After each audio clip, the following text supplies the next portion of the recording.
চাণক্য মাণিক্য গণ বাণিজ্য লবণমন বেনু বিনা কঙ্কন কণিকা কল্যাণ সুনীতিমণি স্থানগুণ পণ্যবিনী ফণুনি বিপুনি ঘনিকা আপন লাবণ্য বাণী নিপুণ ভনিতা পানি গৌণপন ভানপন শান তিক্কন নিক্কন্তুন কফনি বণিক গুণ গণনা পিনাক পণ্যবান। এই শব্দগুলো আপনাকে মুখস্থ রাখতে হবে, কারণ এখানে নিয়ম ছাড়া শুধু মূর্ধন্য ন দিতে হবে।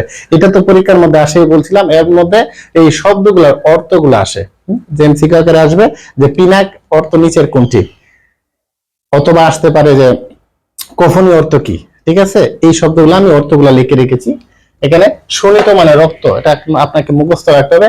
আর মণি মানে বলে না মূল্যবান পাথর বা জহরত অথবা মূল্যবান ধাতু অথবা হীরা, এটাই বলে মণি। আর স্থান মানে স্থাপত্য, আর গুণ মানে ভালো দিক অথবা বৃদ্ধি। যেমন তোমাকে 10 গুণ বাড়িয়ে দিব, 10 গুণ করে দিব, এটাও কিন্তু এখানে এই গুণ বানান দুইটা একই মূর্ধন্য ন বসে। পূর্ণ মানে নেক ভালো কাজ এরকম পূর্ণ।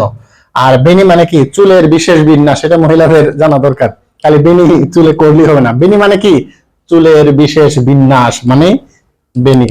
একটা ফলি মানে বিষধর সাপ, অনুমানে ক্ষুদ্র ক্ষুদ্র কণা, যেমন ভালো কণা বিন্দু অথবা বিন্দু থেকে ছোট এটাও অনু বলে। কি বিপণী মানে কি কেনা বেচা, বিপণী মানে কি কেনা বেচা। আর গণিকা মানে খারাপ মহিলা বা খারাপ মেয়েদেরকে গণিকা বলা হয়।